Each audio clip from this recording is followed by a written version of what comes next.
हरे कृष्णा। राधे राधे। कैसे हैं आप सब लोग? आप सभी का स्वागत है आपका अपने चैनल कृष्णा प्यारी सखा में।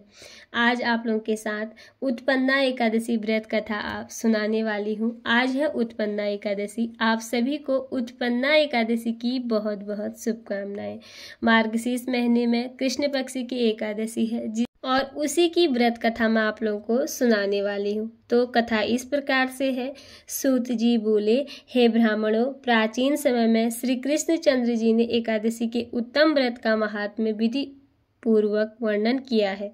जो कोई इस महात्म्य को सुनेगा वह अनेकों सुखों को भोग कर विष्णु लोक को प्राप्त होगा।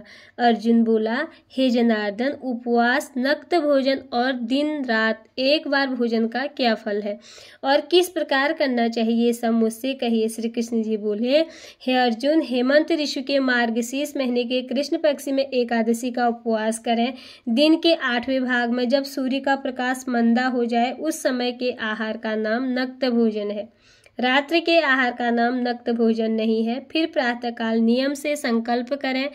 मध्याह्न के समय स्नान करके पवित्र हो जाएं। नदी, तालाब और बावड़ी में स्नान उत्तम है। जो इनका अभाव हो तो कुएं पर स्नान करना श्रेष्ठ है। हे विष्णुक्रांते, मेरे पूर्व जन्म के पापों को दूर करो। तुम्हारे द्वारा पापों के दूर करने से मैं परमगत को प्राप्त हो जाऊंगा। इस मंत्र से मृतिका लगाकर व्रत करने वाला मनुष्य स्नान करे। पतित, चोर, पाखंडी, मिथ्याभाषी, देवता, वेद और ब्राह्मण की निंदा करने वाले, पराये धन को हरने वाले से वार्तालाप न करें।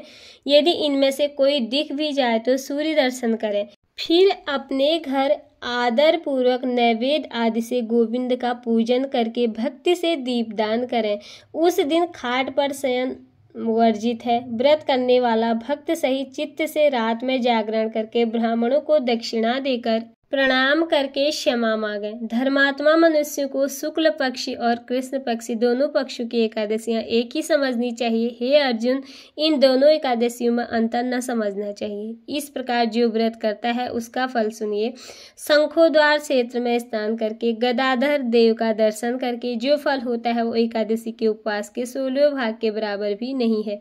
हे अर्जुन, संक्रांति में दान करने से 4 लक्ष्य गुणाफल विशेष होता है। कुरुक्षेत्र में सूर्य चंद्र के ग्रहण में स्नान करने से, अश्वमेध यज्ञ करने से जो फल मिलता है उससे 100 गुना फल एकादशी के उपवास से प्राप्त होता है।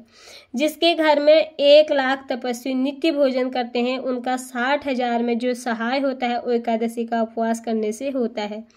वेद पढ़े हुए ब्राह्मणों को 1000 गौ दान करने से जो फल होता है उसमें 10 गुना अधिक फल एकादशी का उपवास करने वालों को होता है। नित्य 10 उत्तम ब्राह्मणों को भोजन कराने से जो पुण्य होता है उससे 1000 गुना फल कन्यादान से कहा गया है। इससे 10 गुना फल भूखे को अन्न देने से होता है।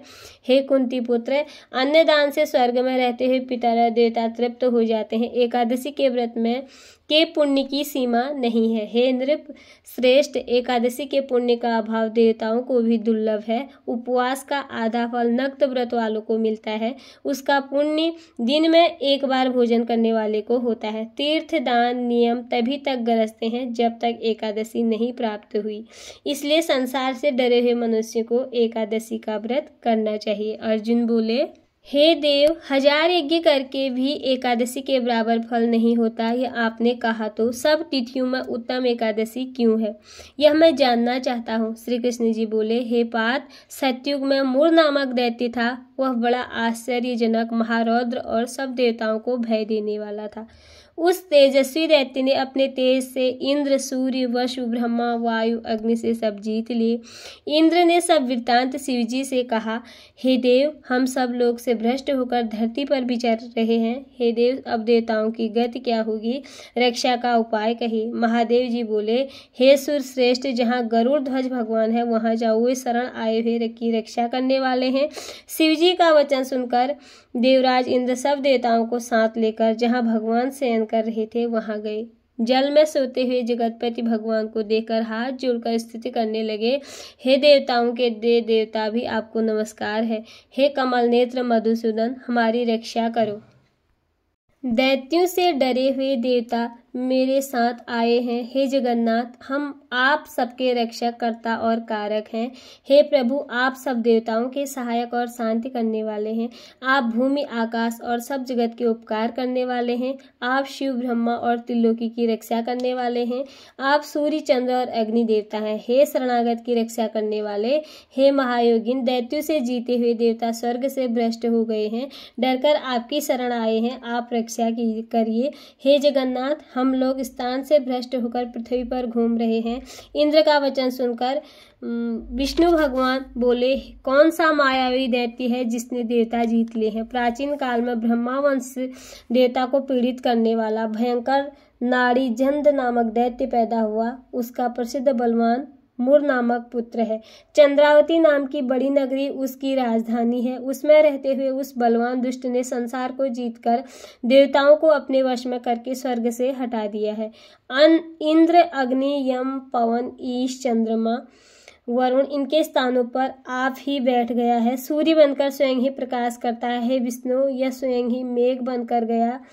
देवता उसको जीत नहीं सकते। उस दैत्य को मारकर देवताओं की विजय कराइए। इंद्र का वचन सुनकर भगवान कुपित होकर बोले, हे देवराज, तुम्हारे इस बलवान शत्रु को मैं मारूंगा। तब देवताओं ने हजारों दिव्य अस्त्रों से युक्त असंख्य दैत्यों से संग गरजते हुए मूर दैत्य को देखा। बलवान असुर ने देवताओं को मारा। वे संग्राम को छोड़कर 10 दिशाओं में दौड़ने लगे। फिर युद्ध में भगवान को उपस्थित देखकर कुपित होकर अनेक शस्त्र लेकर दौड़े। शंख, चक्र, गदा धारण करने वाले भगवान ने उन असुरों को अपनी तरफ दौड़ते देखकर सर्प के समान बाणों से उनके देह घायल कर दे। भगवान के हाथ सैकड़ों दैत्य मारे गए। अकेला मूर दैत्य वहां खड़ा होकर बार बार लड़ता रहा। जब भगवान अस्त्र शस्त्रों से प्रहार से उसको जीत न सके तो कुपित होकर दैत्य अपनी परिघा के समान भुजाओं से लड़ने लगा। उसने देवताओं से 1000 वर्ष तक बाहु युद्ध किया। उससे थककर भगवान बद्रिकाश्रम को पधारे। वहां हेमवती नाम की शोभायमान गुफा में महायोगी संसार के पालन करने वाले भगवान शयन करने को चले गए। हे पांडुनंदन, मैं उस महायुद्ध से थक गया था। वह दैत्य उस गुफा में मेरे पीछे लगा हुआ चला आया। मुझको वहां सोता हुआ देखकर वह दैत्य मन में सोचने लगा कि दैत्य को मारने वाले इस हरि को मैं मारूंगा। उस दुर्बुद्धि के ऐसे विचार को समझकर मेरी देह से एक प्रकाशमान कन्या उत्पन्न हुई। दिव्य शस्त्रों को लेकर वह देवी युद्ध के लिए उपस्थित हो गई। उस मूर दैत्य ने देवी को देखा और देवी ने दैत्य को युद्ध में ललकारा। तब वह दैत्यराज उस कन्या से युद्ध करने लगा। फिर उन महादेवी ने शीघ्रता से उस बलि दैत्य के शस्त्रों को तोड़कर क्षण भर में रथ नष्ट कर दिया। फिर वह भुजाओं से युद्ध करने को बड़ा बल करके दौड़ा। देवी ने उसके हृदय में लात मारकर उसको पटक दिया। वह फिर उठकर कन्या को मारने की इच्छा से दौड़ा। देवी कुपित होकर आते हुए उस दैत्य का सिर काटकर क्षण भर में पृथ्वी पर गिरा दिया। खंडित सिर वाला हुआ दैत्य यमलोक को प्राप्त हो गया। शेष भयभीत होकर पाताल लोक को चले गए। तब भगवान उठे, अपने सामने मरे हुए असुरों को देखा। जगतपति भगवान नम्रता पूर्वक हाथ जोड़े खड़ी हुई दिव्य कन्या को अपने सम्मुख देखकर आश्चर्य से बोले, इस दुष्टात्मा दैत्य को संग्राम में किसने मारा? कन्या बोली, हे प्रभु, मैं आपके ही अंश से पैदा हुई हूँ। मैंने ही इस असुर को मारा है। हे हरे, आपको सोते हुए देखकर यह आपको मारने को तैयार हो गया। इस त्रिलोकी के कटंक का ऐसा विचार समझकर इस दुष्ट दैत्य को मैंने मार दिया और देवताओं को निर्भय कर दिया। सब शत्रुओं को भय करने वाली मैं आपकी प्रबल शक्ति हूँ। त्रिलोकी की रक्षा करने के लिए भय देने वाले इस दैत्य को मैंने मारा है। श्री भगवान बोले, हे अनगे, इस दैत्य के मारने से मैं तुमसे प्रसन्न हूँ। देवता हष्ट पृष्ट हो गए और देवताओं पर जो तुमने उपकार किया इससे तीनों लोक में आनंद हो गया है। मैं तुम ही से प्रसन्न हूँ। मैं ऐसा वरदान दूंगा जो देवताओं को भी दुर्लभ है। कन्या बोली, हे देव, यदि आप मुझसे प्रसन्न हैं और आप मुझको वरदान देना चाहते हैं तो यह वरदान दें जिससे मेरा व्रत करने वाले मनुष्यों को महान पाप से भी छुड़ा दूं। हे भगवान, मुझे यह वरदान मिले कि जो कोई उपवास कर अथवा सायंकाल भोजन करे उसको मोक्ष मिले। भगवान बोले, तथास्तु। ऐसे लोग त्रिलोकी में विख्यात होकर बैकुंठ में वास करेंगे।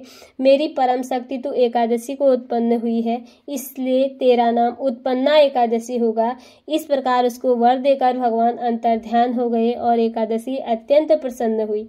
हे कुंती पुत्र, इस तरह से एकादशी की उत्पत्ति हुई है, जो सब पापों को नष्ट करने वाली पवित्र तिथि है। हे अर्जुन, शुक्ल पक्षी का भेद न करके दोनों पक्षों में व्रत करना चाहिए। द्वादशी युक्त एकादशी सबसे श्रेष्ठ एकादशी के व्रत को वो अश्वमेध यज्ञ का फल मिलता है, इसमें कोई संदेह नहीं है। व्रती पुष्पांजलि लेकर प्रार्थना करें, मैं एकादशी को निराहार रहकर दूसरे दिन भोजन करूंगा, आप मेरी रक्षा करो। यह कहकर पुष्पांजलि भगवान को अर्पण करें और उपवास के फल का इच्छुक 3 बार अष्टांक्षर मंत्र को पढ़कर पात्र में रखे हुए जल को पी जावे। द्वादशी को दिन में कांसे के पात्र में भोजन वर्जित है। हे राजेंद्र, एकादशी के मध्याह्न से द्वादशी के अरुणोदय तक स्नान, पूजन, दान, होमादि कर्म करना चाहिए। यदि कोई भारी संकट आ जाए तो जल से पारण करके फिर भोजन करें तो पुनः भोजन का दोष नहीं होता। एकादशी महात्मा का जो एक पद भी सुनता है, ब्रह्म हत्या से लेकर उसके सब पाप दूर हो जाते हैं, इसमें संदेह नहीं है। वैष्णव धर्म के समान कोई सनातन व्रत नहीं है। बोलिए एकादशी माता की जय। भगवान श्री हरि विष्णु की जय। लक्ष्मी नारायण भगवान की जय।